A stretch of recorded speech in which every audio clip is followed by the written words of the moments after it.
Hi, I'm Tim Phillips at Phillips and Company Advisors.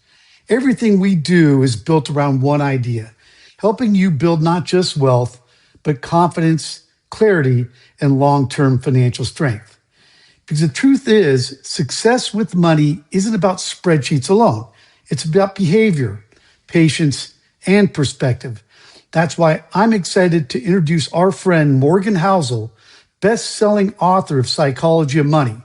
Morgan is one of the most thoughtful voices in finance. He brings stories, history, and human behavior together in a way that makes complicated ideas simple and powerful. Morgan, thanks for being here and take it away. Hey everybody, I'm Morgan Housel. Thank you, Tim, and the whole crew at Phillips and Company for having me back and letting me do these videos. I'm excited to share some thoughts on investing with you all. If you go on Amazon, there are more than 2,000 books that are dedicated to the topic of how Warren Buffett built his fortune.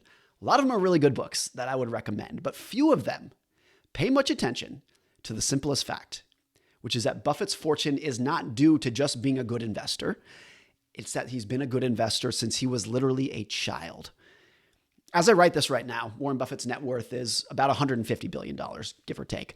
And of that, $149.8 billion was accumulated after his 50th birthday. $149 billion was accumulated after he qualified for Social Security when he was 60 years old. Warren Buffett is a phenomenal investor, of course, but you miss a key point if you attach all of his success to his investing acumen. The real key to his success is that he's been a phenomenal investor for 3/4 of a century. Had he started investing in his 30s and retired in his 60s, like a normal person might do, you would have never heard of him. His skill is that he's a good investor, but his secret is time, and that is how compounding works. Compound interest, one of the most important topics of investing, it's not a complicated topic, but it's not very intuitive to think how powerful it can be. I have heard many people say that the first time they saw a compound interest table or heard one of those stories about how much you'd have for retirement if you began savings in your 20s versus your 30s, a lot of people see those charts, it changed their life. But it probably didn't. What it likely did is it surprised them because the results intuitively didn't seem right of how much money you can make if you start investing early. Linear thinking is so much more intuitive than exponential thinking. Let me show you what I mean. If I ask you to calculate 8 plus 8 plus 8 plus 8 plus 8 in your head, you can do it in a few seconds. That's pretty easy. But if I ask you to calculate 8 times 8 times 8 times 8 times 8 times 8 times 8 times 8 times 8, your head will explode. It's 134,217,728, if you were wondering. Compound interest is not intuitive, but it is so powerful. And you see this concept of how counterintuitive it can be everywhere. Back in the 1950s, IBM made a 3.5 megabyte hard drive. By the 1960s, things were moving into a few dozen megabytes. They were growing pretty quickly in terms of how much memory you could have in a computer. By the 1970s, that had increased to 70 megabytes. And then things just exploded. By the 1990s, a typical PC that you could buy for your living room, whatever, would be 200 to 500 megabytes. And then it just went vertical from there. By 1999, Apple's iMac came with a 6 gigabyte hard drive. By 2003, that was 120 gigabytes. 2011, it was 4 terabytes. And these days, you can go out and buy a 200 terabyte hard drive. And so let me put all this together for you, why I'm talking about these numbers. From 1950 to 1990, we gained about 300 megabytes in the amount of storage that you could have in a computer. From 1990 through today, we gained about 100 million megabytes in terms of how much storage you can have in your computer. Now, if you were a technology optimist back in the 1950s, you may have predicted that practical storage would become 1,000 times larger. Maybe if you were a huge optimist, you would say it's going to be 10,000 times larger. Almost nobody would have said it's going to be 30 million times higher within my lifetime. But that's actually what happened. The counterintuitive nature of compounding leads even the smartest of people in their topics to overlook how powerful it can be. Back in 2004, Bill Gates criticized the new product that was called Gmail that we all use now, and he wondered why anybody would need a gigabyte of storage in their email.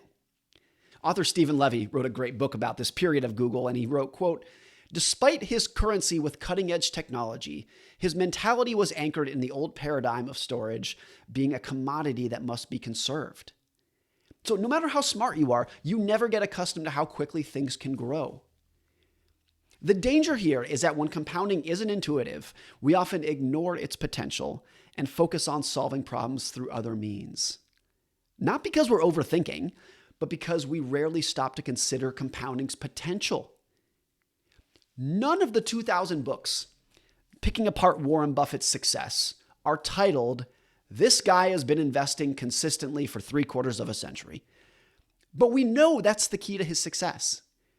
So most of the books will go through, here's how he picks stocks. Here's how he thinks about management teams. Here's how he thinks about investing, those kind of topics, ignoring the thing that made literally 99% of the difference, which is that he has been investing for so long. It's hard to wrap your head around that math because it is not intuitive. There are books written about economic cycles, trading strategies, and how to bet on different sectors. But the most powerful and important book about investing should be called Shut Up and Wait. And if I was writing this book, it would just be one page with a chart of long-term economic growth. The compounding that can take place over time is remarkable. And so look, the practical takeaway is that the counterintuitiveness of compounding may be responsible for the majority of disappointing trades and bad investing strategies and unsuccessful investing attempts. And you can't blame people for devoting all of their effort in what they learn and what they do to trying to earn the highest investing returns.